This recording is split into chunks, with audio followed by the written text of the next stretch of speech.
یہ دنیا کیسے بنی، فرشتوں، جنوں، نبیوں، رسولوں اور پیغمبروں کے بارے میں مکمل معلومات کے لیے آپ ہماری ویڈیو آخر تک دیکھیں۔ اللہ تعالیٰ ہر چیز کا پیدا کرنے والا ہے اور وہی ہر چیز پر قدرت رکھتا ہے۔ اللہ وہ ہے جس نے آسمانوں اور زمین اور ان کے درمیان کی سب چیزوں کو 6 دن میں پیدا کر دیا اور پھر عرش پر جلوہ فرما ہوا۔ مزید اللہ تعالیٰ سورہ الحدید آیت نمبر 4 میں فرماتے ہیں، وہی ہے جس نے آسمانوں اور زمین کو 6 دن میں پیدا کیا، پھر عرش پر جلوہ فرمان ہوا۔ وہ خوب جانتا ہے اس چیز کو جو زمین میں جائے اور جو اس سے نکلے، اور جو آسمان سے نیچے آئے اور جو کچھ اس میں چڑھ کر جائے، اور جہاں کہیں تم ہو وہ تمہارے ساتھ ہے، اور اللہ تمہارے اعمال کو دیکھ رہا ہے۔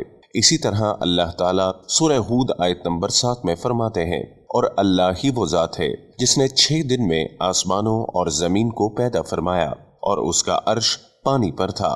امام احمد بن حنبل رحمۃ اللہ نے ابو رزین عقیلی سے بیان کیا ہے، انہوں نے کہا، اے اللہ کے رسول صلی اللہ علیہ وسلم، آسمانوں اور زمین کو پیدا کرنے سے پہلے ہمارا پروردگار کہاں تھا؟ آپ صلی اللہ علیہ وسلم نے فرمایا، اما میں تھا، یعنی اللہ کے سوا کچھ بھی نہ تھا، نہ اس کے اوپر ہوا تھی نہ اس کے نیچے ہوا تھی، مطلب یہ کہ کچھ نہ تھا۔ پھر اس نے پانی پر اپنا عرش پیدا کیا۔ گویا یہ تھی مخلوق کی ابتدا۔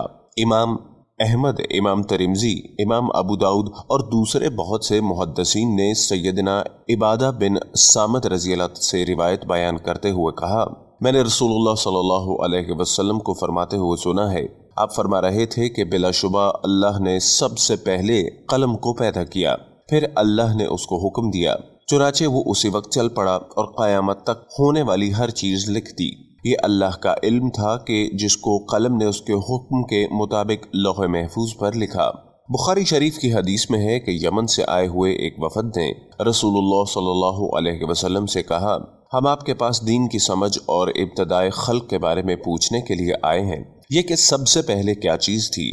آپ صلی اللہ علیہ وسلم نے فرمایا، اللہ تھا، اس سے پہلے کوئی چیز نہ تھی، اس کا عرش پانی پر تھا، پھر اس نے لوح محفوظ پر ہر چیز لکھ دی اور آسمان اور زمین کو پیدا کیا، یعنی ابتدا میں پانی پر عرش کی تخلیق ہوئی، پھر قلم کی پیدائش ہوئی، اس نے سب کچھ لکھ دیا۔ علماء کرام کا بیان ہے کہ قلم کے فوراً بعد لوح محفوظ کو پیدا کیا گیا، چنانچہ قلم نے لوح محفوظ میں ہر چیز لکھ دی۔ اس کے بعد کائنات کی باقی مخلوقات اور آسمان و زمین کی پیدائش وجود میں آ گئی۔ اشیاء کی پیدائش والی ترتیب میں علماء کرام کے کئی اقوال ہیں۔ آسمان اور زمین کی ترتیب کیا ہے، اس بارے میں امام مسلم رحمۃ اللہ نے سیدنا ابو ہریرہ رضی اللہ تعالیٰ عنہ کی روایت پیش کی ہے۔ وہ کہتے ہیں کہ نبی اکرم صلی اللہ علیہ وسلم نے میرا ہاتھ پکڑا اور فرمایا، اللہ نے ہفتے کے دن مٹی کو پیدا کیا، اتوار کے دن زمین میں پہاڑ، پیر کے دن درخت، منگل کے دن تخلیف، مصائب، جراثیم اور بیماریاں، بدھ کے دن نور کو، جمعرات کے دن زمین میں چوپایوں کو پھیلا دیا، اور تمام مخلوقات میں جمعہ کے دن کی آخری گھڑیوں یعنی عصر سے رات کے درمیان آدم علیہ السلام کو پیدا کیا۔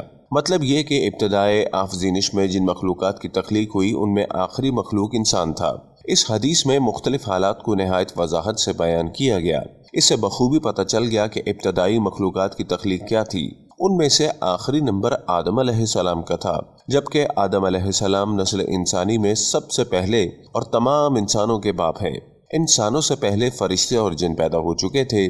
صاحب عقل مخلوقات میں سب سے پہلا نمبر فرشتوں کا، دوسرا نمبر جنوں کا اور آخری نمبر انسانوں کا ہے۔ فرشتوں کا اصل ٹھکانہ آسمان ہے۔ اللہ تعالیٰ سورہ شعراء آیت نمبر 5 میں فرماتے ہیں، قریب ہے کہ آسمان اپنے اوپر سے پھٹ پڑے اور تمام فرشتے اپنے رب کی تسبیح اور تمجید بیان کر رہے ہیں اور زمین والوں کے لیے استغفار کر رہے ہیں۔ خبردار، اللہ تعالیٰ معاف کرنے والا، رحمت کرنے والا ہے۔ مسلم شریف میں ہے، سیدہ عائشہ صدیقہ رضی اللہ تعالیٰ عنہ سے روایت ہے کہ نبی اکرم صلی اللہ علیہ وسلم نے فرمایا، فرشتوں کو نور سے اور جنوں کو آگ سے پیدا کیا گیا، اور آدم کو اس چیز سے پیدا کیا گیا جو تمہارے لیے بیان کر دی گئی، یعنی مٹی سے۔ فرشتوں کی تخلیق کے بعد جنوں کو پیدا کیا گیا۔ جنوں کو بھی انسانوں سے پہلے پیدا کیا گیا تھا، جیسا کہ اللہ تعالیٰ سورہ الحجر آیت نمبر 27 میں فرماتے ہیں، اور اس سے پہلے جنات کو ہم نے لو والی آگ سے پیدا کیا۔ جنات کے بارے میں بہت زیادہ آیات و احادیث موجود ہیں۔ اللہ تعالیٰ فرماتے ہیں، اور جنات کو آگ کے شعلے سے پیدا کیا گیا۔